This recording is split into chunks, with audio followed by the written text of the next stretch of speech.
अब इस लेक्चर में पोटेंशियल एनर्जी की जो मैथमेटिकल फॉर्म है उसके बारे में समझेंगे। ठीक है, पोटेंशियल एनर्जी की जो डेफिनेशन है और वो सारी बातें तो हमने समझ ली थी कंजर्वेटिव फोर्सेस के साथ।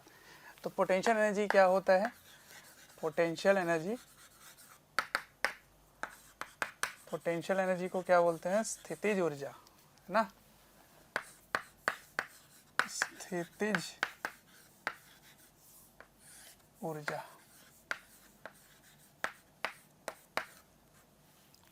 ठीक है। अब समझिए, स्थितिज ऊर्जा के लिए स्थिति पे निर्भर करने वाला जो ऊर्जा होता है उसे कहते हैं स्थितिज ऊर्जा। स्थिति के बारे में मैंने आपको बताया था, पोजीशन पे डिपेंड करता है। पोजीशन कैसे, कहाँ रखा हुआ है उस पर निर्भर करेगा। उस मतलब पोजीशन के कारण जो एनर्जी आता है उसको पोटेंशियल एनर्जी बोलते हैं। ठीक है, तो देखिए डेफिनेशन क्या समझे थे? Work done by conservative force is negative of change in potential energy, मतलब U initial minus U final. ठीक है, ये आया था। अब याद करो, सबसे पहला जो पार्ट है वो पढ़ने वाले हैं, उसको बोलेंगे ग्रेविटेशनल फोर्स। क्या बोलेंगे? ग्रेविटेशनल फोर्स के कारण वर्क डन, तो उसका नाम होगा ग्रेविटेशनल पोटेंशियल एनर्जी। ठीक है, ग्रेविटेशनल पोटेंशियल एनर्जी, जिसको क्या बोलते हैं? GPE। ठीक है, ग्रेविटेशनल पोटेंशियल एनर्जी। ठीक है, अब सुनो, आपको ये बात याद ही होगी कि y1 से लेकर जब इसको y2 तक लेके गए थे, है ना, y2 तक लेके गए थे, तो ये था इसका हाइट में चेंज, है ना, इतना हाइट में चेंज आया था। तो याद करो कि इस गुरुत्वाकर्षण बल द्वारा किया गया कार्य क्या आया था? याद है आपको? वो आया था work done is change in potential energy. सही है, तो वर्क डन बाय ग्रेविटी, है ना, ग्रेविटी की बात कर रहे हैं। इनिशियल पोटेंशियल एनर्जी, तो इनिशियल पोटेंशियल एनर्जी क्या होगा, मतलब क्या था? वर्क डन बाय ग्रेविटी क्या था? याद करो, तो वो था mg/y1 माइनस mg/y2। अगर आप पीछे देखो वर्क डन बाय ग्रेविटी, तो मैंने कहा था कि इसका एक स्पेशल नाम होगा। देखो क्या नाम है? u इनिशियल है, तो इसको क्या बोलोगे? इनिशियल पोटेंशियल एनर्जी, और इसको क्या बोलोगे? Final potential energy. ठीक, तो आपने y कहाँ से लिया और हमें लेना कहाँ से चाहिए? तो किसी भी एक लेवल को आप ले लो जिसको बोलेंगे रेफरेंस लेवल। ठीक है, रेफरेंस लेवल। रेफरेंस लेवल का मतलब क्या हुआ? कहाँ से शुरू करना है, एक रेफरेंस चाहिए, एक शुरुआती तल चाहिए, है ना, वहाँ से वो कितने ऊपर है। ठीक, तो रेफरेंस लेवल से अगर वो ऊपर होगा, है ना, ऊपर, तो प्रारंभिक स्थिति उसकी क्या है और अंतिम स्थिति उसकी क्या है, ये आपको देखना है ना, अंतिम और प्रारंभिक। ठीक, तो u इनिशियल कितना हुआ? mg/y1, u फाइनल क्या हुआ? mg/y2। तो इसीलिए आप क्या कह सकते हो कि potential energy, gravitational potential energy का मान क्या होता है? mg और उस रेफरेंस से जो हाइट होगी, ठीक है ना, mg/y1। लेकिन अगर मैं चेंज निकालूं, परिवर्तन जो है वो क्या है? Negative of work done by conservative force. तो ग्रेविटेशनल फोर्स के द्वारा किया गया कार्य क्या था? याद करो, केवल वो इसके विस्थापन पे ही निर्भर कर रहा था ना, किसी भी रास्ते से लेके जाइए। तो इसका मतलब इसकी वैल्यू क्या होती है? mgh। तो ग्रेविटेशनल पोटेंशियल एनर्जी में जो बदलाव है वो रेफरेंस पे डिपेंड नहीं करेगा। अगर आप रेफरेंस को यहां मान लोगे रेफरेंस को, तब इसकी इनिशियल पोटेंशियल एनर्जी जीरो हो जाएगी, क्योंकि y कहां से लेते हैं? y लेते हैं रेफरेंस से, हाइट को लेते हैं। तो रेफरेंस से इसकी हाइट कुछ नहीं है, तब तो ये जीरो हो गया, तब तो u इनिशियल जीरो हो गया। और u फाइनल क्या हो गया फिर, यहाँ से यहाँ की दूरी कितना है h, तो चेंज इन पोटेंशियल एनर्जी क्या आएगा, change in potential energy mgh होगा। तो रेफरेंस तो इस पे यहाँ रखे थे तब भी mgh आया, यहाँ रखोगे तब भी mgh आया, यहाँ रखोगे तब भी mgh आएगा। कैसे, अभी मैं बताता हूँ। लेकिन मैं जो हाईलाइट करना चाह रहा हूँ इस पे वो ये कि रेफरेंस लेवल आप जहाँ भी लेंगे, बदलाव जो पोटेंशियल एनर्जी में आएगा, जो स्थितिज ऊर्जा में बदलाव आएगा, जो पोटेंशियल एनर्जी में चेंज आएगा, वो डिपेंड नहीं करेगा कि आप रेफरेंस कहाँ लिए थे, ठीक है।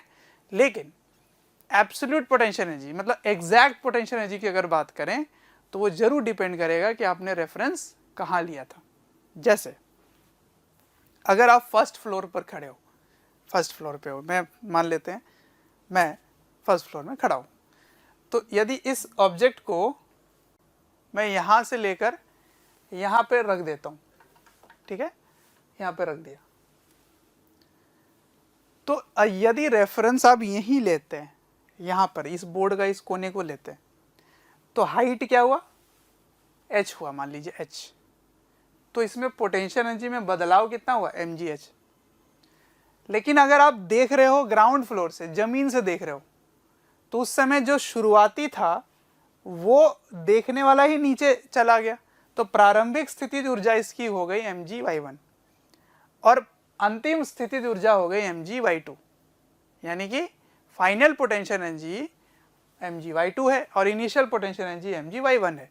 लेकिन बदलाव अगर पूछा जाए तो अभी भी क्या है, mgh ही है, ठीक है ना, mgh है, ठीक। तो ये मैंने आपको बताया था कि ये पोटेंशियल एनर्जी अगर आपको देखना है तो इसको थोड़ा सा डिस्प्लेस कर दीजिए तो बहुत ऊर्जा आ जाता है उसमें, काइनेटिक एनर्जी होती है ना, ठीक है। तो मैं समझाना चाह रहा हूँ कि रेफरेंस चाहे जहाँ भी हो, चेंज इन पोटेंशियल एनर्जी में कोई फ़र्क नहीं पड़ेगा, ठीक है।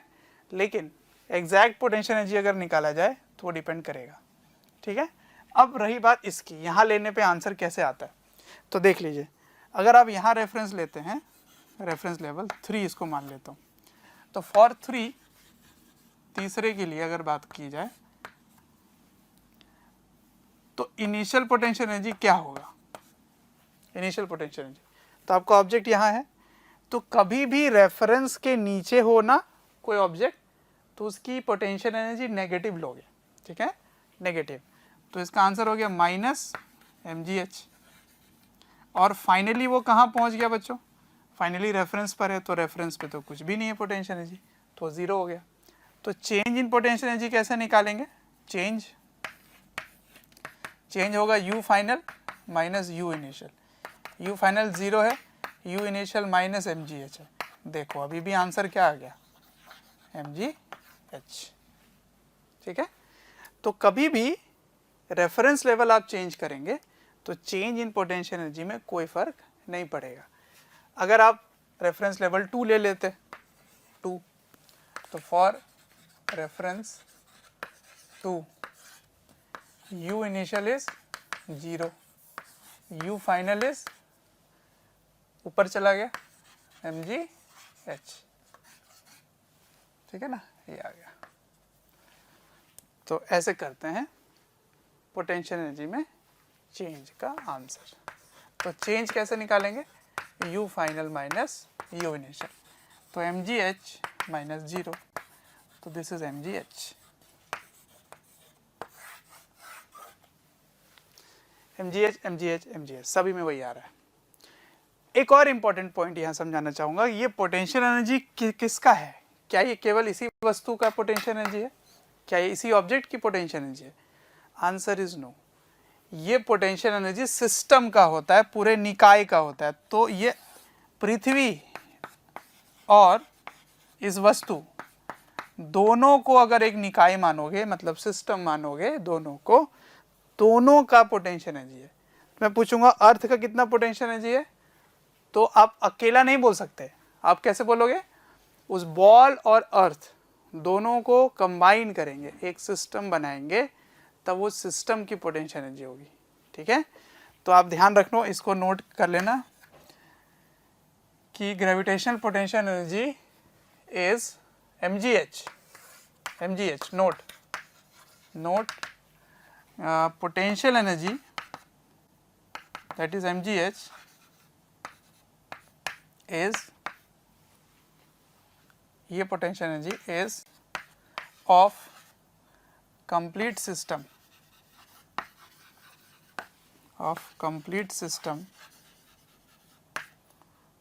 object and earth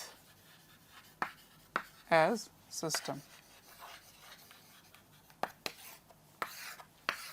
ठीक है ना। तो सिस्टम की पोटेंशियल एनर्जी होती है, अकेला नहीं होता, पर काइनेटिक एनर्जी अकेला होता है, जो दौड़ रहा है उसी की काइनेटिक एनर्जी होगी, ठीक है। पोटेंशियल एनर्जी में क्या देखेंगे कि किसने किस पर लगाया, दोनों की बात करेंगे, दोनों की पोटेंशियल एनर्जी होगी, ठीक है। इसके बारे में डिटेल में आप समझ पाएंगे जब आप ग्रेविटेशन के चैप्टर पढ़ेंगे, तो आपको समझ में आएगा, ये फील आ जाएगा कि पोटेंशियल एनर्जी दो ऑब्जेक्ट का कंबाइंड होता है, अकेला नहीं होता, ठीक है। तो ये थी बात पोटेंशियल एनर्जी के शुरुआत की। तो पोटेंशियल एनर्जी के बारे में हमने ये सीखा कि एक होता है ग्रेविटेशनल पोटेंशियल एनर्जी जिसकी वैल्यू होती है mgh, और ये चेंज इन पोटेंशियल एनर्जी होता है, mgh एग्जैक्ट नहीं होता। और h कहाँ से लेते हैं, तो रेफरेंस से लेते हैं। अगर रेफरेंस के ऊपर लेंगे तो प्लस होगा, नीचे लेंगे तो माइनस होगा, ठीक है। अब नेक्स्ट मैं बताता हूँ आपको स्प्रिंग पोटेंशियल एनर्जी, ठीक है, वो कॉपी कर लीजिए। चलिए नेक्स्ट देखते हैं स्प्रिंग पोटेंशियल एनर्जी, ठीक है। स्प्रिंग पोटेंशियल एनर्जी, या इसको इलास्टिक पोटेंशियल एनर्जी भी बोलते हैं, पर हमारे लिए अभी स्प्रिंग की ही बात चलेगी, ठीक है। स्प्रिंग में क्या होता है, देखिए ध्यान से क्या होता है। स्प्रिंग को मैंने आपको पढ़ा रखा है पहले ही। मान लीजिए इसकी प्राकृतिक लंबाई से ये पहले से खींचा हुआ है, ये x = 0 पे इसकी नेचुरल लेंथ है, और x = x1 पे इसकी कुछ इलोंगेशन है जो खींच कर आपने कहाँ तक लाया, x2 तक, ठीक। तो आपको पता है, मैंने आपको बता रखा है कि इसको खींचने में आपको एक एक्सटर्नल फोर्स लगाना पड़ता है, और वो फोर्स स्लोली आप काम करते हो, धीरे धीरे, मतलब तुरंत नहीं लाते, एक्सेलरेशन 0 लाते हो, सच दैट इसकी स्प्रिंग फोर्स के बराबर एक्सटर्नल फोर्स होती है।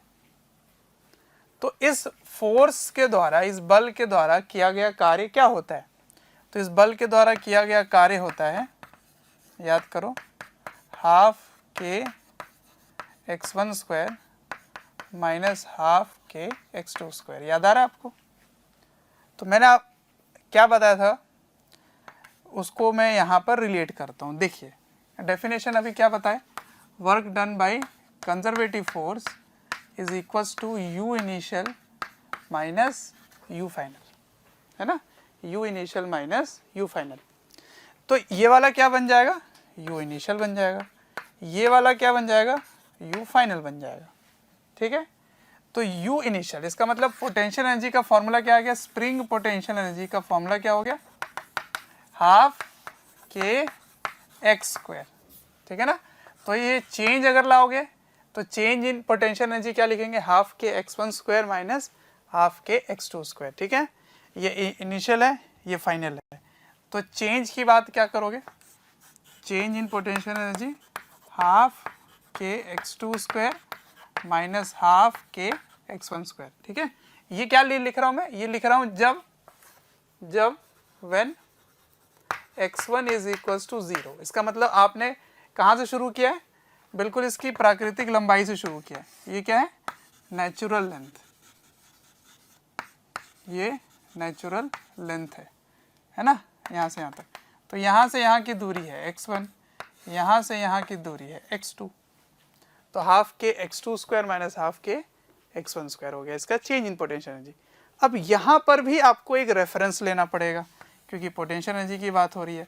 तो रेफरेंस कहाँ लेंगे, रेफरेंस कहाँ लेंगे, तो रेफरेंस लेंगे प्राकृतिक लंबाई में, और कहीं नहीं ले सकते। वहाँ क्या था, ग्रेविटेशन पोटेंशियल एनर्जी में आप कहीं भी ले सकते हो रेफरेंस, आंसर सेम आता है। इसमें आपको आज़ादी नहीं है, इसमें आपको स्प्रिंग के नेचुरल लेंथ पर ही लेना पड़ेगा, ठीक है। तो रेफरेंस कहाँ लेंगे? थैंक यू डियर स्टूडेंट्स, हमें ढेर सारा प्यार देने के लिए। डेली हज़ारों स्टूडेंट्स हमारे वीडियो से लाभ उठा रहे हैं, उनको काफ़ी बेनिफिट पहुंच रहा है हमारे वीडियो लेक्चर से। आपसे एक रिक्वेस्ट है कि डिस्क्रिप्शन बॉक्स पे एक लिंक है, उस लिंक को क्लिक करें और अपनी एनरोलमेंट सुनिश्चित करें। और साथ ही जिनको स्टडी मटेरियल या फिर डाउट सेशन चाहिए वो प्रीमियम कोर्सेज के लिए भी एनरोल कर सकते हैं। At its natural length, natural length, ठीक है।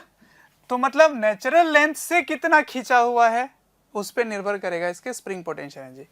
अब याद करो, मैंने आपको बताया था कि अगर वो संपीड़ित भी हो, संपीड़ित हो ऐसे, तब भी इसमें कार्य क्या आता है?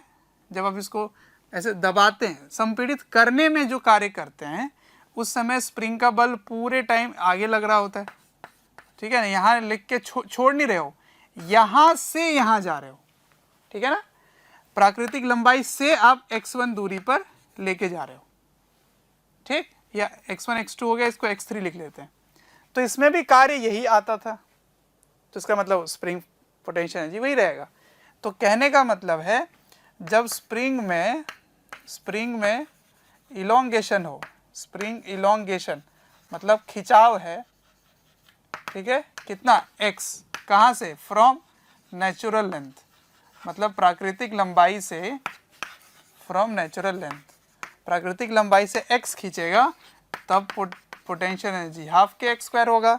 या फिर स्प्रिंग में कंप्रेशन हो, कंप्रेशन का मतलब संपीड़न, अगर ये संपीड़ित हो तो संपीड़ित होने पर भी आपकी potential energy x from natural length, from natural length short में लिख दिया NL, तब भी इसकी पोटेंशियल एनर्जी हो जाएगी हाफ के एक्स स्क्वायर।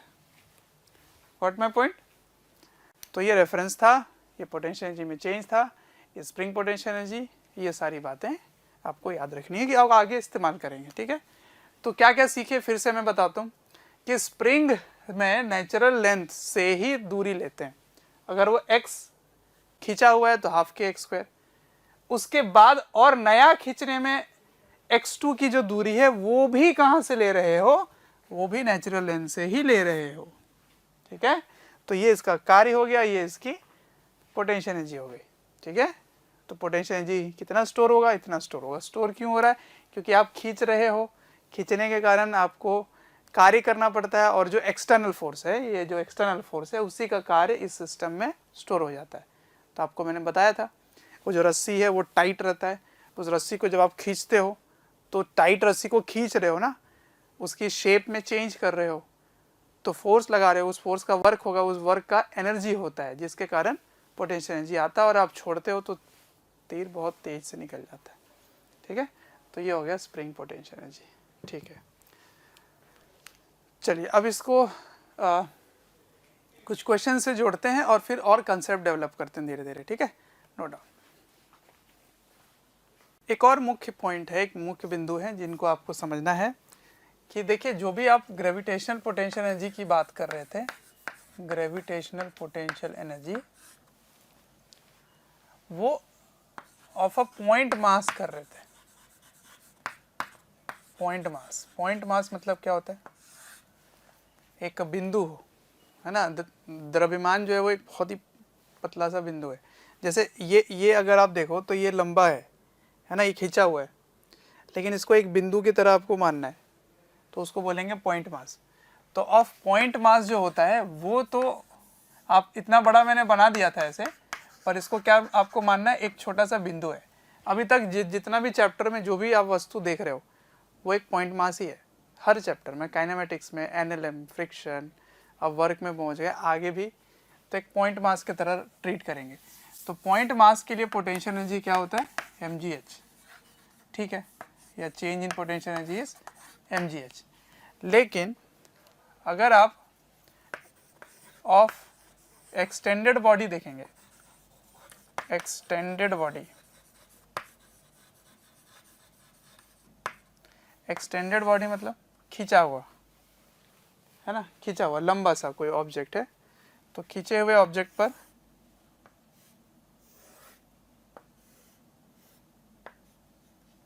ऐसे निकालें।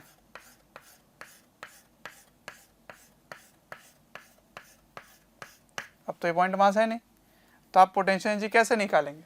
तो मान लेते हैं ये ग्राउंड पर रखा हुआ है ऐसे, ठीक है, और आप इस ग्राउंड को रेफरेंस मान के इसकी पोटेंशियल एनर्जी निकालना चाहते हैं। एम मास है, एल लेंथ है, एम मास एल लेंथ, ठीक।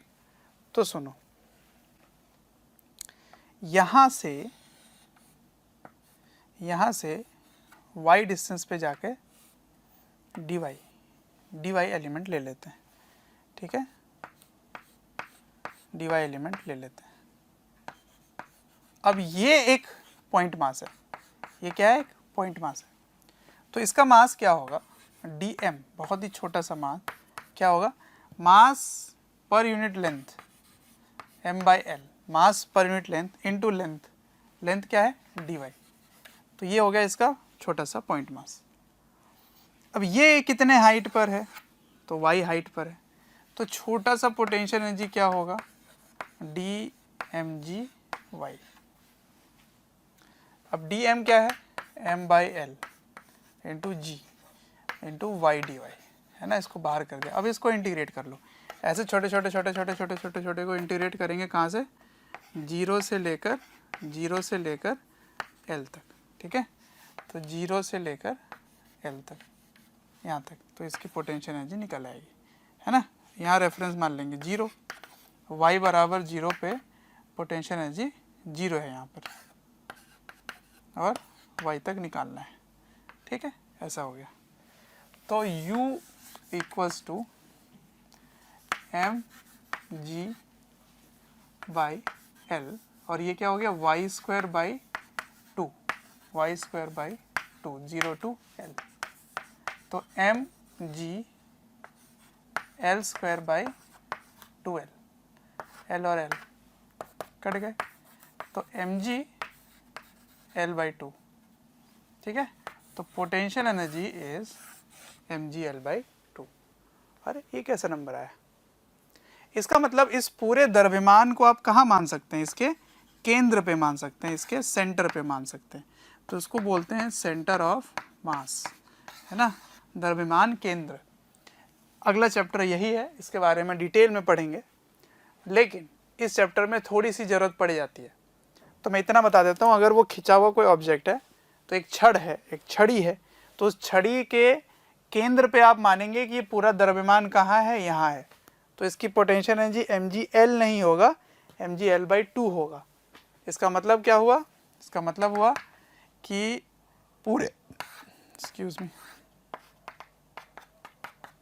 पूरे द्रव्यमान को कहाँ मान सकते हो? सेंटर ऑफ मास पे मान सकते हो, यहाँ पे मान सकते हो, केंद्र पे, ठीक है। तो कितने दूर पर है? एल बाई टू पर है। तो ये क्या बन गया? M G L by two, ठीक। ऐसे निकालते हैं, ठीक।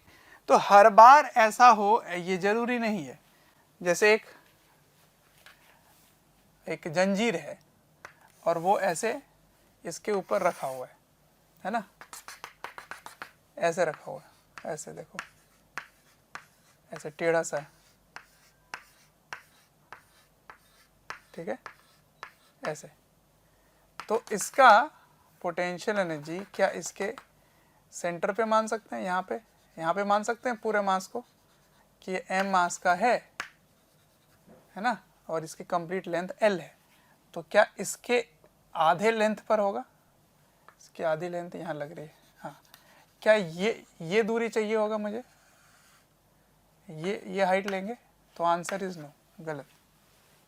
जब ये टेढ़ा सा है ना और ऐसे रखा हो, तब आप नहीं बोल सकते कि उसके पूरी लंबाई के बीचों बीच पे होगी। तो कैसे लेंगे? तो यही सब डिटेल में पढ़ेंगे अगले चैप्टर में, ठीक है। तो ये जो टेढ़ा वेढ़ा है, इसके बारे में कैसे निकालते हैं इसकी पोटेंशियल एनर्जी, इसके लिए इंटीग्रेशन का सहारा लेंगे। तो डिटेल में मैं बताऊंगा आपको बाद में। तो इतना समझ लो कि ऐसा हर बार हो ये ज़रूरी नहीं है। तो ये कब हो? बिल्कुल सीधा हो, खिंचा हुआ हो, तभी ये आपका ये आंसर सही होगा, ठीक। चलिए, तो ग्रेविटेशनल पोटेंशियल एनर्जी के बारे में मैंने डिटेल में यहाँ पे डिस्कशन किया है। अब इसका इस्तेमाल करेंगे आगे, है ना, कहाँ कहाँ ज़रूरत पड़ेगा वो समझेंगे, ठीक है। चलिए वो जो क्वेश्चन है जंजीर वाला वो औपचारिक तरीके से कर ही लेते हैं, ठीक है। तो इसमें क्या है कि यहाँ पर आर त्रिज्या का है और यहाँ पर एक जंजीर है, जंजीर मतलब सिक्कड़ मतलब चेन है, ठीक है। चेन का मास m है, इसकी लंबाई l है, ठीक। और यहाँ से बताना है कि इसकी पोटेंशियल एनर्जी क्या होगी, ठीक है। आपको ग्रेविटेशनल पोटेंशियल एनर्जी का मान ज्ञात करना है, ठीक है। चलिए तो देखिए एलिमेंटल पोर्शन आप लेंगे, है ना। एलिमेंटल मतलब क्या होता है, छोटा सा एक हिस्सा होता है। तो मान लेते हैं ये dy है, एक छोटा सा एलिमेंट है, ये छोटा सा, जैसे मैंने वहाँ लिया था वैसे यहाँ लेंगे, पर इस बार इंटीग्रेशन का तरीका थोड़ा सा डिफरेंट होगा, ठीक। ये r रेडियस का है और ये यहाँ से थीटा एंगल बनाकर बहुत ही छोटा एंगल डी थीटा आप ऊपर उठे हो, ठीक। तो जिसको आप देख रहे हो वो थीटा है और थोड़ा सा ऊपर उठे हो डी थीटा हो गया ये, ठीक। ये आर है, ठीक। तो ये क्या हो गया, ये हो जाएगा आर डी थीटा। कैसे निकाले, ये आर्क निकाले ना, आर्क लेंथ, तो आर्क लेंथ क्या होगा आर डी थीटा, है ना, आर डी थीटा ऐसे, ठीक है। अच्छा ये क्या है, ये वाली जो लंबाई होगी, ये वाला रेडियस r है ना, ये r है, ये थीटा है, तो इसको क्या लिखेंगे r साइन थीटा, क्या लिखेंगे r साइन थीटा, ठीक। तो छोटा सा पोटेंशियल एनर्जी क्या होगा, इतने छोटे का मास dm इंटू जी इंटू एच क्या होगा r साइन थीटा, ठीक है ना, ये हो जाएगा। अब देखते हैं ये छोटा सा मास क्या होगा dm कैसे निकालेंगे, मास per unit length, total mass per unit length into ये वाली लेंथ, तो ये लेंथ कितना है आर डी थीटा, तो ये dm हो गया, इसको यहाँ रख देंगे। तो m by L into R into G, है ना, ये r ये g ये वाला एक और r, तो r स्क्वायर हो गया into sine theta D theta, ठीक है। क्या किया मैंने, ये डी थीटा को इसके साथ अंदर रख दिया। अब इसको इंटीग्रेट कर सकते हैं, इसीलिए मैंने ऐसा काम किया। समझ में आया, ठीक से समझो। dm की वैल्यू यहाँ पे रखोगे r के साथ तो r स्क्वायर हो जाएगा, इसको रीअरेंज कर दिया। अब लिमिट कैसे शुरू करेंगे, लिमिट कहाँ से शुरू करोगे, यहाँ से। तो जब आप यहाँ से शुरू करोगे तो इसका एंगल क्या होगा, इसका कोण कितना हो जाएगा 0। फिर जब ऐसे घूमना शुरू करोगे तो कितने एंगल तक घूम गए, तो π/2 तक घूम गए, है ना। तो 0 से π/2 तक, ठीक। चलिए तो ये कितना हो गया 0 से u, यहाँ पे ये इसको रेफरेंस मान लिया, इसको रेफरेंस गिवन था सवाल में कि आपको रेफरेंस यही मानना है, यहाँ से कितना पोटेंशियल एनर्जी होगा, तो ये u हो गया, ये क्या हो गया mr²g/l, और ये साइन थीटा का इंटीग्रेशन क्या हो जाता है, याद है आपको, माइनस कॉस थीटा। कहाँ से शुरू करना है, 0 से π/2, ठीक है। तो इसको π/2 रखोगे तो क्या आ जाएगा 0, 90 है ना, ये 0 हो जाएगा, और माइनस माइनस 1 तो 1 हो जाएगा, तो ये आ गया आपका पोटेंशियल एनर्जी। तो ये क्या है mr²g/l, और यहाँ क्या रखेंगे माइनस कॉस 90 माइनस कॉस 0, तो ये आ गया mr²g/l, ये 0 है ये 1 है, तो ये आ गया आपका पोटेंशियल एनर्जी। अब इसको अगर ध्यान से देखो तो ये इसके सेंटर पे नहीं है ना, इसके केंद्र पे नहीं है ये, है ना। कितने दूरी पर है अगर वो देखना चाहो तो उसको आप ये वाले हाइट से मेजर कर सकते हो। कैसे, r और l के टर्म में एक रिलेशन चाहिए होगा, है ना। तो वो कैसे लिखेंगे, देखिए ये कितना है π/2, तो इसको लिखोगे π/2 r बराबर l, ये कितना है π/2 बराबर l है, ठीक है। तो l की वैल्यू क्या होगी, l की वैल्यू तो ये लिख दिया आपने, इसको यहाँ पे रख दो। तो ये आ जाएगा mr²g/l। l के यहाँ रखोगे तो पाई। प्यारे बच्चों, जब मैं कमेंट सेक्शन में जाता हूँ तो कुछ ऐसे लाइन हैं, कुछ ऐसे कमेंट्स हैं जो काफ़ी कॉमन है, और वो ये हैं कि सर एक इस चैप्टर का इस टॉपिक के बारे में वीडियो बना दें, या इस टॉपिक को थोड़ा सा इलेबोरेट करके समझा दें। तो प्यारे बच्चों, मैं आपसे रिक्वेस्ट करना चाहता हूँ कि सबसे पहले तो हमारे चैनल को सब्सक्राइब करें और बेल आइकन को हिट करें। इससे क्या होगा कि कोई भी नोटिफिकेशन आप मिस नहीं करेंगे। मैं ये इसलिए कह रहा हूँ क्योंकि जिस टॉपिक के बारे में आप पूछ रहे होते हैं या आप रिक्वेस्ट कर रहे होते हैं, वो हमारे चैनल्स में ऑलरेडी वीडियोज़ हैं। आप अगर चैनल विज़िट करेंगे तो प्लेलिस्ट भी बने हुए हैं, और प्लेलिस्ट से आप अपने जो डिमांड है, जो आपके पर्टिकुलर टॉपिक्स हैं, उनको आप विज़िट करके पढ़ सकते हैं। R2 ऊपर चला जाएगा तो क्या आ जाएगा, 2, एक R और R कैंसिल, तो 2R/पाई इंटू mg। तो mgh, ये h है ना, तो h की वैल्यू क्या हो गई, 2R/पाई। कहाँ से, यहाँ से। तो ये 2R/पाई पर आपका केंद्र, मतलब द्रव्यमान केंद्र, ये अगले चैप्टर में पढ़ोगे, सेंटर ऑफ मास निकल के आता है। खैर, मैं बस समझाना चाह रहा हूँ कि इसके केंद्र पे नहीं आएगा, इसके सेंटर ऑफ मास पे नहीं, इसके सेंटर पे नहीं आएगा। ऐसा नहीं है कि यहाँ L/2 पर है, ये L/2 होगा तो यहाँ से यहाँ तक बिल्कुल बीच में, बीचों बीच, ऐसा नहीं यार, ये कुछ और ही आ रहा है। ठीक है, तो यही चीज़ इससे समझाना चाह रहा था कि अगर ये टेढ़ा सा है तो फिर इसका सेंटर ऑफ मास उस पर नहीं, थोड़ा नीचे आ सकता है। ठीक है, अब हम आगे इस्तेमाल करेंगे, इसको यूज़ करेंगे। पोटेंशियल एनर्जी, काइनेटिक एनर्जी, सारी जितने भी ऊर्जा हैं उसको जोड़कर पूरे निकाय का जो ऊर्जा निकलेगा, पूरे सिस्टम की जो एनर्जी निकलेगी, उसको रिलेट करने की कोशिश करेंगे, और क्वेश्चंस को दोनों ही एनर्जी को रिलेट करता हुआ क्वेश्चन देखेंगे। ठीक है, कॉपी। चलिए, अब इस चैप्टर का सबसे इंपॉर्टेंट पार्ट पे आ चुके हैं, जो कि है प्रिंसिपल ऑफ कंजर्वेशन ऑफ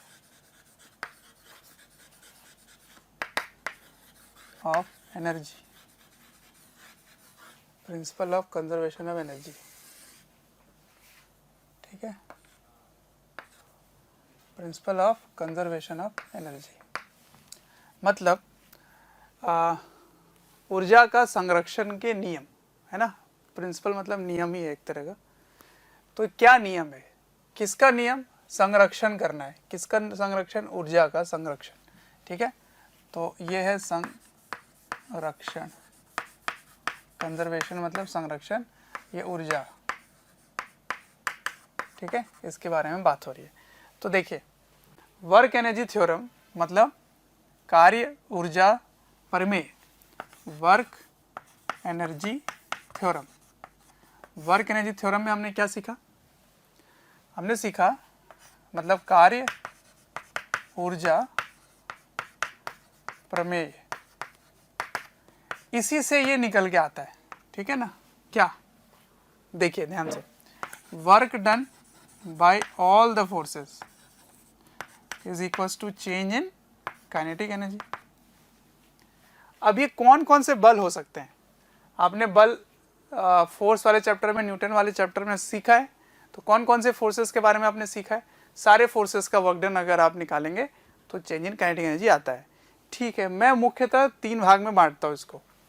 तो मेरा जो फोर्स है वो या तो कंजर्वेटिव है, ठीक है, या तो नॉन कंजर्वेटिव है। ठीक है, नॉन कंजर्वेटिव है। ठीक है, या इन दोनों के अलावा और कोई फोर्स है, उसको मैं एक्सटर्नल लिख देता हूँ। एक्सटर्नल मतलब जो इन दोनों में ना आए वो ये हो गया एक्सटर्नल। ठीक है, तो conservative, external, plus pseudo force भी अगर आ गया, मान लीजिए स्यूडो फोर्स, छदम बल, ये छदम बल लिखा हुआ है, स्यूडो फोर्स। ठीक है, इन सभी का कार्य जोड़ देंगे तो किसके बराबर होगा, काइनेटिक एनर्जी के चेंज का। अब अभी अभी हमने क्या सीखा, या पिछले लेक्चर में सीखा था और आज भी मैंने बताया, क्या कि इसका जो कार्य होता है उसको लिख सकते हैं minus change in potential energy. ठीक है। तो minus change in potential energy plus work done by conservative external this is equals to change in kinetic energy, ठीक है। अब अगर इसको देखा जाए और इसको भेज दें उधर, तो फाइनली क्या बनेगा, देखिए work done by non conservative force plus work done by external force plus work done by pseudo force equals to change in kinetic energy plus change in potential energy, ये हो गया, ठीक है। इसको ऐसे भी पढ़ सकते हैं, अगर आप इस तरह से नहीं करना चाहते तो ऐसे भी कर सकते हैं। अब 90 से 98% जितने भी सवाल हैं, तो उतने सभी सवालों में क्या होगा, आपको स्यूडो फोर्स, यानी कि आप इनर्शियल फ्रेम में ही पढ़ रहे होंगे तो स्यूडो फोर्स नहीं होगा, जीरो होगा, तो ये जीरो हो गया। बाहर से कोई बल नहीं लग रहा होगा तो ये जीरो हो जाएगा। और अगर कोई किसी प्रकार का घर्षण नहीं है, किसी प्रकार का नॉन कंजर्वेटिव फोर्स ही नहीं है, कोई उसकी ऊर्जा को खींचने वाला नहीं है, तो ये भी अगर जीरो हो गया, तो अगर ये तीनों ही जीरो हो गए, है ना, यदि तीनों ही जीरो हो गए तो इसमें बदलाव और इसमें बदलाव मिलकर क्या हो जाएगा, जीरो। तो यही होने वाला है आगे जो मैं लिखने वाला हूँ, ठीक है। क्या लिखेंगे, अगर work done by non conservative यानी कि कोई फ्रिक्शन ही नहीं है वो जीरो हो, वर्क डन बाय एक्सटर्नल मतलब और कोई बाहरी बल नहीं है वो जीरो हो, work done by pseudo force मतलब आप कहाँ से पढ़ रहे हो, तो इनर्शियल फ्रेम से पढ़ रहे हो, ठीक है, वो भी जीरो है। तब आप क्या लिख सकते हैं कि delta kinetic energy plus delta potential energy equals to zero, मतलब गतिज ऊर्जा में बदलाव और स्थितिज ऊर्जा में बदलाव जीरो है। अब बदलाव को कैसे लिखते हैं, तो final minus initial plus you final minus you initial बराबर जीरो। तो ये जो माइनस माइनस वाले टर्म है उसको एक साइड, प्लस प्लस वाले को एक साइड रख लेते हैं। तो क्या लिख सकते हैं, U initial plus K initial प्रारंभिक, मतलब इनिशियल मतलब प्रारंभिक, U final plus K final, यही इस्तेमाल होने वाला है, ठीक है। तो U initial plus K initial equals to U final plus K final, इसको बोलते हैं conservation of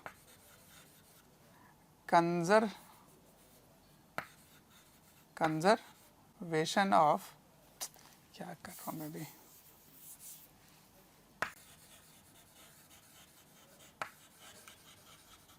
conservation of mechanical energy, क्या बोलते हैं, मैकेनिकल एनर्जी, ठीक है। मतलब इसको हिंदी में क्या बोलेंगे, यांत्रिक ऊर्जा का संरक्षण, ठीक है, यांत्रिक ऊर्जा का संरक्षण मतलब मैकेनिकल एनर्जी का कंजर्वेशन, है ना, कंजर्वेशन ऑफ मैकेनिकल एनर्जी। तो कंजर्वेशन ऑफ मैकेनिकल एनर्जी लगता कब है, कंजर्वेशन ऑफ मैकेनिकल एनर्जी लगता है जब बाहर से कोई भी बल नहीं लग रहा, फ्रिक्शन का बल भी जीरो है और कोई स्यूडो फोर्स नहीं है। मतलब समझना, इसको फील करना, बिल्कुल बढ़िया से फील करना।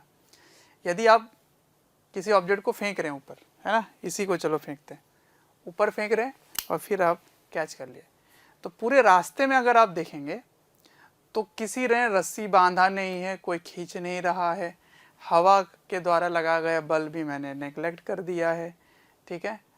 और क्या, और आप यहीं बैठकर ही देख रहे हो, इनर्शियल फ्रेम में ही हो, ठीक। तो आप क्या देखेंगे पूरे टाइम, जैसे जैसे ये ऊपर जा रहा है और ऊपर जाके जैसे जैसे वो नीचे आ रहा है, ठीक है। तो पूरे टाइम आप क्या देखते हैं, पूरे टाइम आप देखते हैं कि जब जब ये ऊपर जा रहा है ना, जब ये ऊपर जा रहा है, ऊपर जा रहा है,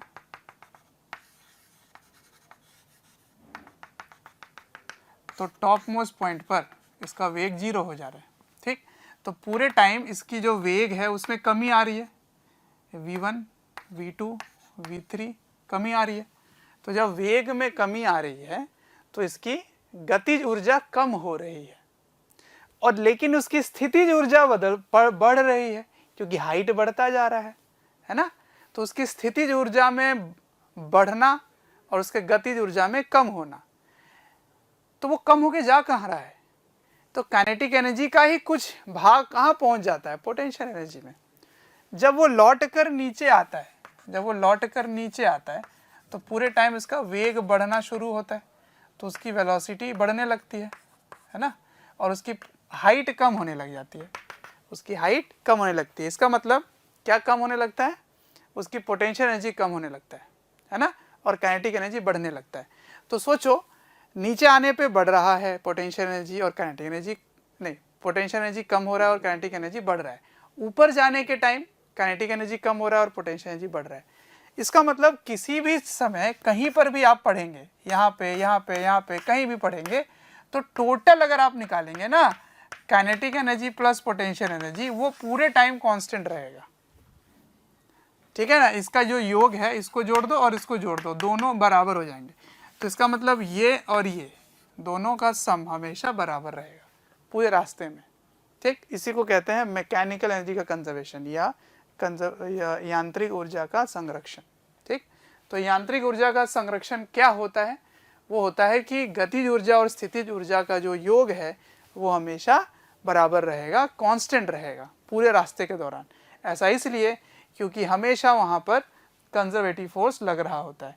यदि कंजर्वेटिव फोर्स लगेगा, कंजर्वेटिव फोर्स, तो कंजर्वेटिव फोर्स का वर्क डन, कंजर्वेटिव फोर्स का वर्क डन ईमानदार फोर्स है वो, तो उसका वर्क डन वो क्या करेगा, सिस्टम से जब काइनेटिक एनर्जी खींचेगा तो पोटेंशियल एनर्जी में स्टोर कर लेगा, फिर जब वो लौट कर आएगा तो सारा पोटेंशियल एनर्जी उसको दे देगा काइनेटिक एनर्जी के फॉर्म में।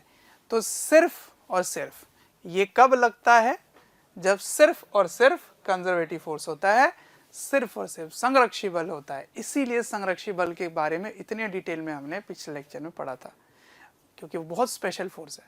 तो पहले तो पहचानना पड़ेगा आपको कि क्या उस निकाय में कंजर्वेटिव बल है या नॉन कंजर्वेटिव बल है, मतलब संरक्षी बल है कि असंरक्षी बल है, कंजर्वेटिव फोर्स है कि नॉन कंजर्वेटिव फोर्स है। यदि आप पहचान लिए कि सिर्फ और सिर्फ कंजर्वेटिव फोर्स है, तो आप सीधा सीधा ये लगा सकते हैं, क्या potential energy plus kinetic energy initial और फाइनल दोनों बराबर होंगे। ठीक है, तो अब जब ये पता चल गया तो जो भी चीज़ें आप पहले भी पढ़ चुके हो, बल के नियम को पढ़ चुके हो, न्यूटन के नियम से आप जो भी चीज़ें निकालते थे उसकी अब दिशा बदल गई है। अब आप ऊर्जा के मेथड से भी निकाल सकते हैं, पूरे मैकेनिक्स को सॉल्व कर सकते हैं। ठीक, तो पहले तो नोट डाउन करो, फिर मैं आपको दिखाता हूँ कहाँ कहाँ इस्तेमाल कर सकते हैं। ठीक है, नोट डाउन। चलिए, तो अब जो मैकेनिकल एनर्जी कंजर्वेशन के बारे में हमने सीखा उसको अप्लाई करते हैं। ठीक है, तो application of conservation of mechanical energy. ठीक है, देखिए मैंने क्या कहा था कि जो भी चीजें आपने अभी तक पढ़ रखी है ना, उसका अब तरीका बदल जाएगा, नजरिया उसको सॉल्व करने का बदल जाएगा इस टॉपिक के बाद। अब आप एनर्जी मेथड से उसको सॉल्व कर पाएंगे। पहले आप फोर्स मेथड से करते थे, अब एनर्जी मेथड से कर पाएंगे। जैसे एक बहुत ही एग्जाम्पल बेसिक सा लेता हूँ ताकि आप इसको समझ पाएंगे। देखिए, अगर एक इंक्लाइन प्लेन है जो कि फिक्स है, ये है ना, और यहाँ से एक वस्तु को आप छोड़ दिए ऐसे, ठीक है, जो यहाँ से h हाइट ऊपर है, छोड़ दिए, तो ये यहाँ से फिसलता हुआ पहुँचता है और यहाँ पहुँचने के बाद, बिल्कुल यहाँ पहुँचने के बाद इसका वेग आपको ज्ञात करना होता है ना, वेलोसिटी ज्ञात करना होता है, वेग। तो आप अभी तक क्या किया करते थे, आप फोर्स पहले देखते थे, फोर्स के कारण फिर एक्सेलरेशन, एक्सेलरेशन से फिर इक्वेशन ऑफ मोशन, मतलब पहले बल, बल के कारण त्वरण, त्वरण से फिर आप समीकरण जो आप पढ़ रखे हो, 3 समीकरण, उसको लगाते थे। तो यहाँ क्या लग रहा है, mg का एक घटक इधर क्या आएगा, ये थीटा है, तो ये क्या आ जाएगा इधर, mg sin थीटा। ठीक है, अब आप इस दिशा में त्वरण निकालते थे, तो a इक्वल्स टू क्या होगा, एफ कितना है m g sine theta by m, ठीक है, एम और एम कट गए तो त्वरण क्या आ गया जी साइन थीटा, तो A equals to G sine theta. बच्चों अगर हमारे वीडियोस आपको पसंद आते हैं, आपको हमारी जो मेहनत है वो आपको अच्छी लगती है, तो आप हमारे वीडियोस को ज़रूर लाइक करें और शेयर करें। शेयर इसलिए मैं करने बोल रहा हूँ क्योंकि आपके शेयर करने से ज़रूरतमंद बच्चों तक ये वीडियोस पहुँच सकता है, जिनको एक पर्टिकुलर टॉपिक काफ़ी वीक लग रहा है या एक ऐसा चैप्टर है जिसके बारे में एक पर्टिकुलर टॉपिक उनको अच्छे से पढ़ना है, तो उन तक पहुँच सकता है ये। अंत में मैं आपसे यही कहना चाहूँगा कि आपके स्नेह, अफेक्शन, प्यार देखकर हमारी पूरी मोशन की टीम काफ़ी मोटिवेटेड है आपको क्वालिटी कंटेंट देने के लिए। अब आपके लिए क्या चाहिए, विस्थापन, है ना। ये विस्थापन क्या है, एस, इसका मान क्या होगा, ये थीटा है ये एच है, तो ये हो जाएगा एच बटा साइन थीटा, ठीक है। अब कैसे सॉल्व करोगे, वी u बराबर 0 क्योंकि आप इसको यहां से छोड़ रहे हो, ठीक है। v का मान ज्ञात करना है, a हो गया g साइन थीटा और s क्या हो गया h by sine theta, h by sine theta, ठीक है। तो कैसे लिखेंगे, v स्क्वायर बराबर u square 0 two a s by sine theta, ये दोनों कट गए तो आंसर क्या आ गया 2gh, तो v इक्वल रूट 2gh। ये मेथड नंबर 1 है, ये मेथड 1 है और यही मेथड आज तक हम लोग करते आए, वो है फोर्स मेथड, ठीक है, फोर्स मेथड। अब इसी चीज को बिना बल को लगाए ऊर्जा के बारे में बात करेंगे, ठीक है। तो आपको देखना क्या है, सॉरी मेथड 2, मेथड 2, तो आपको देखना क्या है कि क्या इस पूरे निकाय में, इस पूरे सिस्टम में कोई नॉन कंजर्वेटिव फोर्स है, कोई एक्सटर्नल फोर्स है, कोई सूडो फोर्स है, कुछ भी नहीं है। तो यदि कोई वस्तु सिर्फ कंजर्वेटिव फोर्स दैट इज संरक्षी बल के अधीन ही चले, है ना, यदि कोई वस्तु सिर्फ संरक्षी बल के अधीन चले, मतलब सिर्फ कंजर्वेटिव फोर्स ही वहां पे गवर्न कर रहा हो, तो आप मैकेनिकल एनर्जी कंजर्व कर सकते हैं, ठीक है। तो मेथड 2 इज एनर्जी मेथड, ये फोर्स मेथड है, ये एनर्जी मेथड है। एनर्जी मेथड का फायदा क्या होगा वो मैं समझाता हूं आपको। ये एक स्केलर मेथड है, स्केलर मतलब अदिश, इसमें आपको दिशा देखने की जरूरत नहीं है, लेकिन ये एक वेक्टर मेथड है, इसमें दिशा भी देखना पड़ेगा ध्यान से, ठीक है ना। तो त्वरण किधर, बल किधर, बल के घटक लिए, सभी का सब कुछ किए तब जाके निकलेगा। लेकिन एनर्जी मेथड में आपको दिशा नहीं देखना पड़ता है, ठीक है ना। अब इसी क्वेश्चन को करते हैं एनर्जी मेथड से, आइए सीखते हैं। ये थीटा है, तो सबसे पहले क्या करोगे, एक रेफरेंस ले लोगे, तो मैंने रेफरेंस यहाँ ले लिया, फिर इसकी दो पोजीशन पता करोगे, ये पोजीशन नंबर 1 है यहाँ पे, ठीक, और ये पोजीशन नंबर 2 है, बस प्रारंभिक और इनिशियल।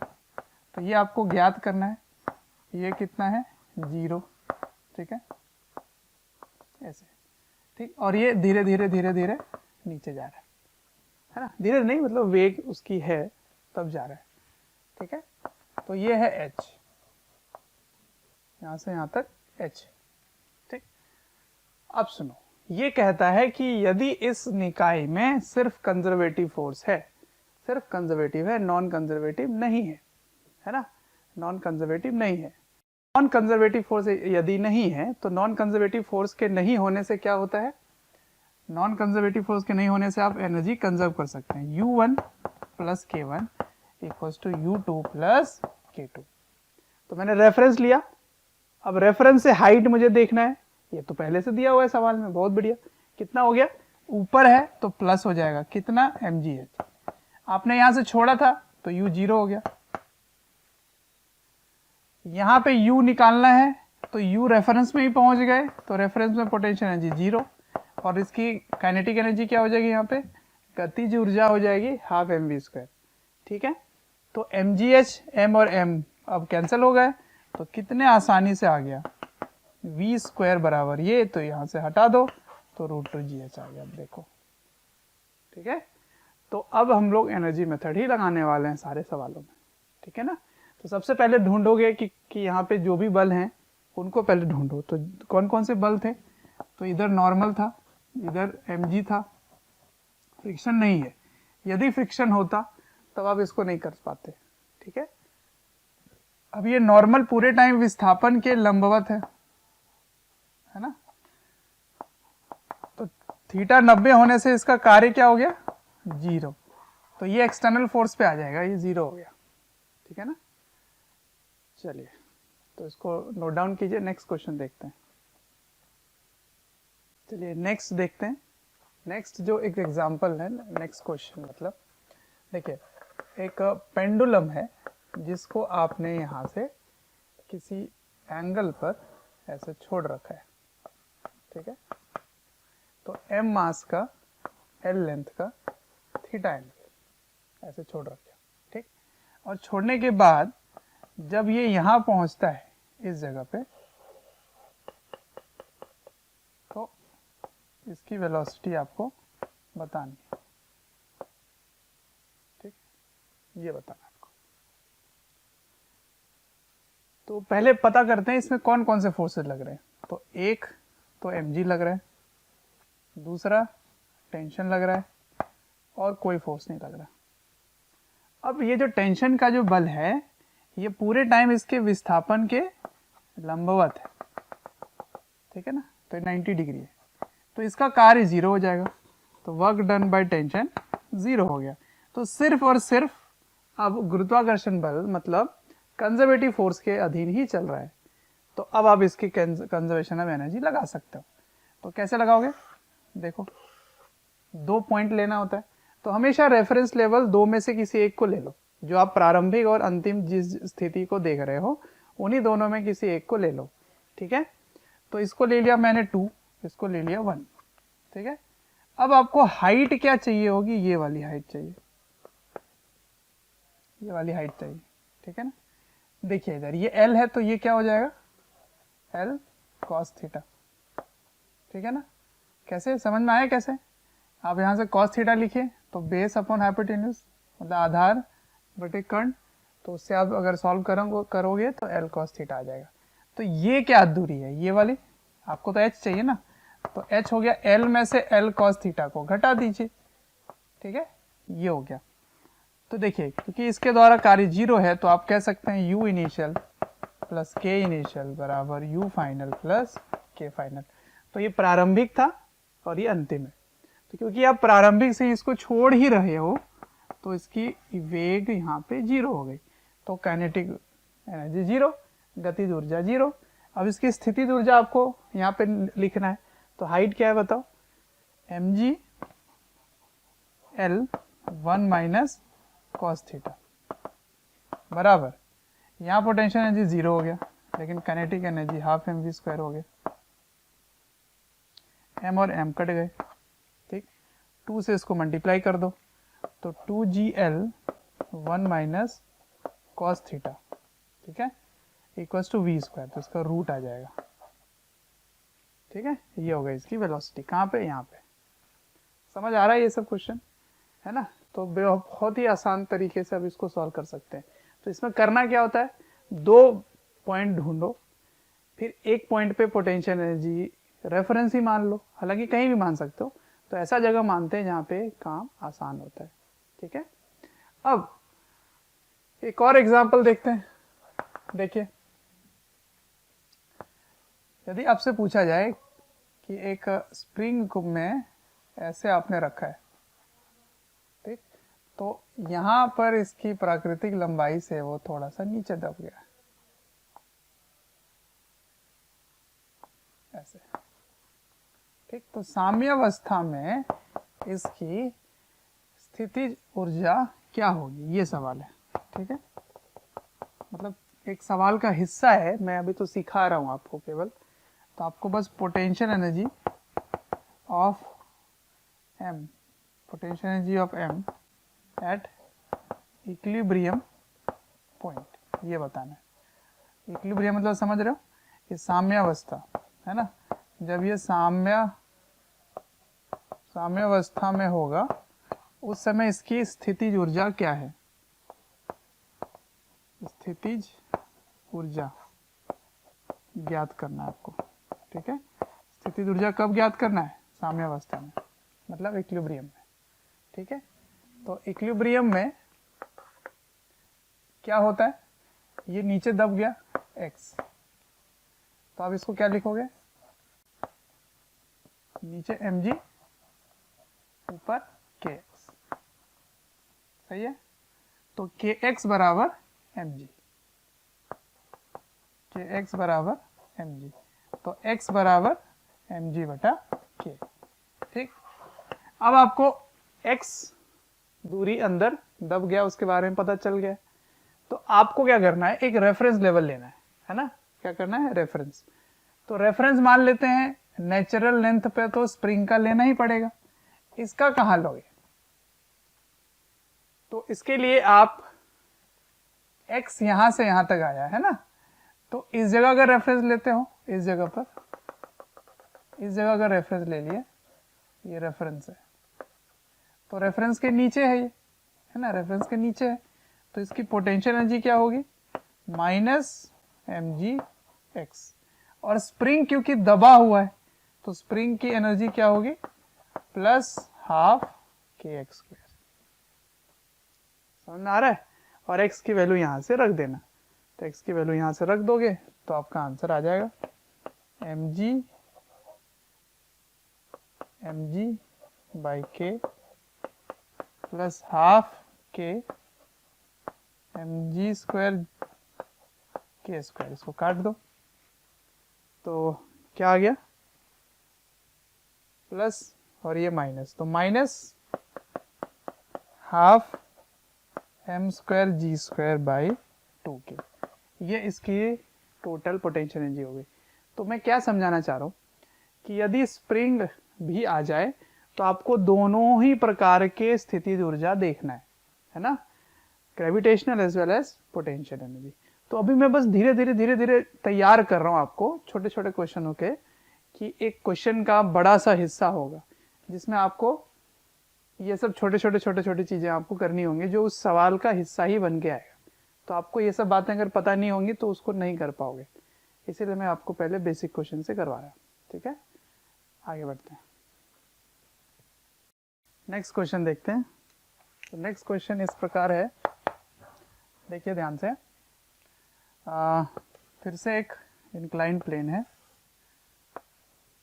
ठीक, इस पर कुछ वैल्यू ले लेते हैं, चलिए इस बार ले लेते हैं 30 डिग्री का मान। ठीक है, लेकिन यहाँ पर एक स्प्रिंग है, एक स्प्रिंग, ठीक, स्प्रिंग नियतांक, स्प्रिंग कांस्टेंट के है, जिसकी वैल्यू ले लें कुछ, इसकी वैल्यू ले लेते हैं, के ही रहने दो ताकि आप सीख पाओगे। ठीक, अब सुनिए, यहां से L दूरी पर, बिल्कुल यहां से यहां तक L दूरी है ना, इस जगह यहां एक वस्तु है m मास, इसको आप विरामावस्था से छोड़ रहे हैं, विरामावस्था मतलब प्रारंभिक वेग 0 है और इसमें कोई घर्षण नहीं है, इसकी फ्रिक्शन 0 है, कोएफिशिएंट फ्रिक्शन 0 है, मतलब फ्रिक्शन 0 है। ठीक है, कोई भी चैप्टर या वीडियोस आपको डिटेल में ईयर लॉन्ग वाले वीडियोस चाहिए और काफ़ी डिटेल में वीडियोस आपको चाहिए, तो आपको एक नंबर दे रहा हूँ, टोल फ्री नंबर है, आप इनको कॉल करें और डिटेल में आप बात कर सकते हैं और पूछ सकते हैं। नंबर है 18002121 ये 0 है। ठीक, तो इसको छोड़ने के बाद जब ये यहाँ पहुँचेगा तो इस L का, इसको और दूर ले चलते हैं ताकि थोड़ा सा लगे कि हाँ एक्चुअली में, और जो सवाल है वो दिखे भी, है ना। तो ये दूरी L है। तो सवाल क्या पूछा गया है कि आपको बताना है कि इस वस्तु का वेग क्या होगा जब ये आधा दूर संपीड़ित कर देगा, है ना, इसके आधा, इसके जस्ट आधा। तो मान लीजिए कि ये L/2 संपीड़ित हो गया है अपनी प्राकृतिक लंबाई से, है ना, यहाँ से L/2 संपीड़ित हो गया, तब बताना है इसकी वेग क्या होगी। ठीक है, समझ आए? तो मैं लिख देता हूँ, find velocity v when spring is compressed by L/2। ठीक है ना, तो जब स्प्रिंग में संपीड़न या संपीड़ित, कितना संपीड़न हुआ है, L/2 हुआ है, तब आपको इसका क्या ज्ञात करना है, वेग ज्ञात करना है ना, या चाल एक ही बात है। एक ही बात क्यों? क्योंकि इसकी दिशा समान है, बदल नहीं हुई है। ठीक, तो ये क्वेश्चन है, कैसे करेंगे। अब इसमें आपको बिल्कुल ध्यान तरीके से करना होगा। सबसे पहले 2 पॉइंट चुनो, प्रारंभिक, ये हो गया पॉइंट 1, और ये हो गया अंतिम, ये हो गया पॉइंट 2। ठीक है, अब इस डायग्राम को मैं फिर से बना के दिखाता हूँ आपको, चित्र को फिर से बनाता हूँ। देखिए, जब स्प्रिंग यहाँ पर, जब ये ब्लॉक जो है वो दब गया, ऐसे हो गया, ठीक, उस समय इसकी वेग जो है वो v है। ठीक है ना, और स्प्रिंग दबा कितना है, तो स्प्रिंग यहाँ से यहाँ तक L/2 दब गया। ठीक, तो स्प्रिंग के दबने से क्या हुआ बच्चों, स्प्रिंग के संपीड़ित होने से, दबने से, इसमें एक स्प्रिंग की ऊर्जा आ गई, स्प्रिंग पोटेंशियल एनर्जी जिसको बोलते हैं। ठीक है, तो spring potential energy is K।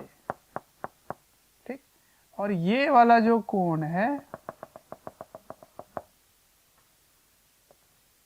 वो थीटा 30 डिग्री है ना, 30 डिग्री। अब समझिए ध्यान से, यहां से यहां तक L था, यहां से यहां तक L था। ओके, ये है प्रारंभिक, ये है अंतिम। ठीक, यहां वेग है 0, यहां वेग है v, यहां द्रव्यमान है m, यहां भी द्रव्यमान m ही है, यहां k है लेकिन। ठीक है जी, अब समझते हैं ध्यान से। आपको क्या चाहिए, आपको हाइट चाहिए। सबसे पहले तो एक रेफरेंस लेवल मानना पड़ता है। तो यहाँ अगर रेफरेंस मान लोगे तो ये ऊंचाई जो है वो आपको पता नहीं है, और वो दोनों में जुड़ेगी तो वो कट ही जाता है बार में। पर मैं काम क्यों बढ़ाऊं, मैंने बताया था आपको कि इन्हीं दोनों में किसी एक को मान लो हमेशा। तो मैं इसको मान लेता हूँ, ये वाली दूरी, ये मेरा रेफरेंस।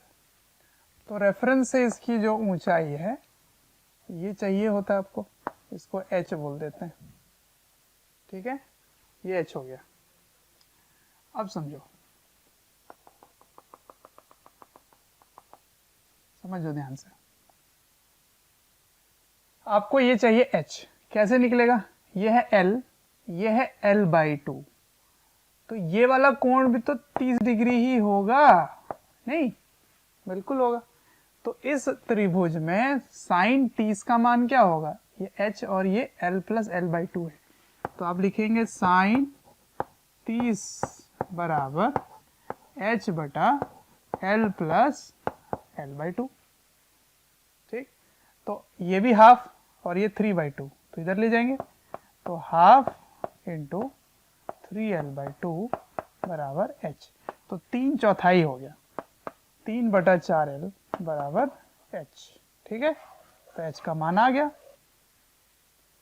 अब इसको एनर्जी कंजर्वेशन लिखिए, तो U इनिशियल मतलब U1 + K1 बराबर U2 + K2। ठीक है, अच्छा आगे देखते हैं, यहाँ पे आपकी पोटेंशियल एनर्जी क्या है।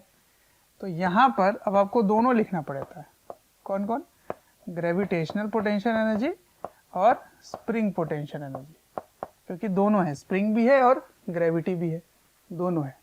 ठीक है, अच्छा तो ये सीधी रेखा में नहीं है क्या, इसको कर लेते हैं सीधी रेखा। ठीक है, बिल्कुल अच्छा दिखना चाहिए। क्यों? चलिए, तो ग्रेविटेशन पोटेंशियल एनर्जी क्या लिखोगे? रेफरेंस से हाइट कितना है h, तो आप लिख देंगे ये वाला वैल्यू। तो यहाँ पे लिखिए m, ऊपर है ना इस पे प्लस g h क्या होगा 3/4 L।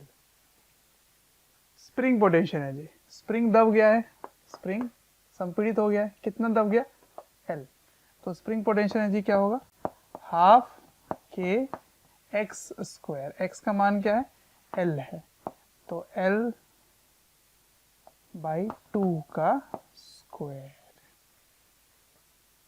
ठीक, जितनी स्प्रिंग अपने प्राकृतिक लंबाई से दबेगी, संपीड़ित होगी, उसी का आपको पोटेंशियल एनर्जी मिलेगा, और हमेशा वो प्लस ही होगा। ठीक है, ओके। उसके बाद काइनेटिक एनर्जी लिखोगे, तो इसकी काइनेटिक एनर्जी क्या होगी 0। अब फिर से इसमें दोनों ही लिखेंगे, क्या क्या, स्प्रिंग पोटेंशियल, ग्रेविटेशनल और स्प्रिंग। ठीक है, ग्रेविटेशनल और स्प्रिंग दोनों लिखेंगे। अब देखो ध्यान से, आपने रेफरेंस लिया था, तो रेफरेंस में पहुंच गया, तो उसकी पोटेंशियल एनर्जी क्या हो गई 0, पोटेंशियल एनर्जी 0 हो गई। अब स्प्रिंग पोटेंशियल एनर्जी, ओ मिस्टेक हो गया, देखो ध्यान से, ये तो प्रारंभिक है ना, प्रारंभिक में थोड़ी स्प्रिंग दबा, ये तो देखो पूरा अपने नेचुरल लेंथ पर है, तो इसको 0 लिखोगे। ये मैंने फ्लो में मिस्टेक कर दिया, देखिए ध्यान से, स्प्रिंग की ये है ना, ये है प्रारंभिक कंडीशन, तो स्प्रिंग तो अपने नेचुरल लेंथ पर है, स्प्रिंग मासलेस है, स्प्रिंग का कोई मास नहीं है, तो इसकी प्राकृतिक लंबाई है, तो प्राकृतिक लंबाई L है ना, तो स्प्रिंग पोटेंशियल एनर्जी 0 हो गया, काइनेटिक एनर्जी 0 हो गया। ठीक, अब ग्रेविटेशनल पोटेंशियल एनर्जी अपने रेफरेंस पे आ गया है, तब जाके इसकी ये 0 हो गई। और spring potential energy, spring potential energy ये दबेगा, तो दबेगा तो क्या हो जाएगा हाफ के L/2 का square plus half mv square, ये हो गया। ठीक है, बस इसको सॉल्व कर लीजिएगा तो v निकल आएगा, क्योंकि k का मान k ही दिया हुआ था। तो मैं इससे बस समीकरण लिखने सिखा रहा हूँ, इक्वेशन लिखने सिखा रहा हूँ, कैसे इक्वेशन को इन्वॉल्व करेंगे, जिसमें स्प्रिंग भी होगा, ग्रेविटेशनल भी होगा, वेग भी होगी, सब चीज होगी। क्या इसको वर्क एनर्जी थ्योरम से नहीं कर सकते थे? बिल्कुल कर सकते हैं। ठीक, फिर आपको कार्य देखना पड़ेगा। ठीक, तो ग्रेविटी द्वारा कार्य प्लस होगा, ठीक है ना, तो कितना कार्य होगा, तो प्लस mgh, तो h का मान तो आपको चाहिए ही पड़ेगा, तो ये वर्क डन उसके कारण हो गया। लेकिन स्प्रिंग का वर्क डन नेगेटिव होगा, है ना, अगर आप वर्क एनर्जी थ्योरम से करना चाहो तो वो भी मैं बता देता हूँ कैसे करेंगे। वर्क एनर्जी थ्योरम, तो क्या लिखोगे, work done by gravity plus work done by spring force equals to change in kinetic energy. Normal पूरे टाइम लंबवत होता है इसके, तो इसके कारण कोई भी कार्य नहीं मिलता है ना। आपको मैंने पहले ही बताया कि जब आप सीढ़ी से चढ़ के ऊपर आते हैं तो उससे आपको कोई ऊर्जा मिलती ही नहीं है, क्योंकि हमेशा विस्थापन जो है वो 90 डिग्री होता है। सिटअप्स करते हैं, पुशअप करते हैं तो नॉर्मल मिलता तो है, पर उसका कोई कार्य नहीं होता, तो इसलिए मैं नॉर्मल का कार्य नहीं लिख रहा, 0 है वो। अब ग्रेविटी द्वारा किया गया कार्य क्या होगा, प्लस mgh, h का मान क्या था 3/4, तो 3/4 है। ठीक, स्प्रिंग फोर्स का कार्य क्या होगा, यहाँ तक कोई स्प्रिंग नहीं, अब यहाँ स्प्रिंग आ गया, स्प्रिंग में कितना संपीड़न हुआ L/2, और स्प्रिंग फोर्स अंदर और विस्थापन ऊपर, तो आप लिखोगे माइनस हाफ के एक्स स्क्वायर, एक्स का मान क्या है L/2 का स्क्वायर।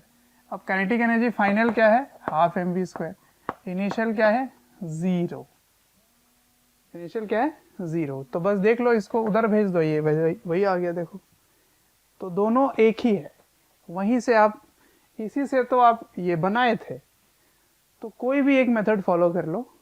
अगर आप फ्रिक्शन फोर्स नहीं देख रहे, फ्रिक्शन फोर्स है ही नहीं, तब तो मैं बोलूंगा इसी को फॉलो करो। ठीक है, तो यही फॉलो करो, u1 + k1 u2 + k2। ठीक है,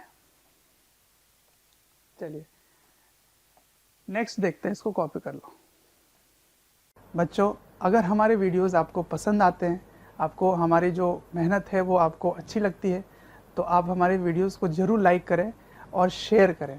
शेयर इसलिए मैं करने बोल रहा हूँ क्योंकि आपके शेयर करने से ज़रूरतमंद बच्चों तक ये वीडियोस पहुँच सकता है, जिनको एक पर्टिकुलर टॉपिक काफ़ी वीक लग रहा है या एक ऐसा चैप्टर है जिसके बारे में एक पर्टिकुलर टॉपिक उनको अच्छे से पढ़ना है, तो उन तक पहुँच सकता है ये। अंत में मैं आपसे यही कहना चाहूँगा कि आपके स्नेह, अफेक्शन, प्यार देखकर हमारी पूरी मोशन की टीम काफ़ी मोटिवेटेड है आपको क्वालिटी कंटेंट देने के लिए।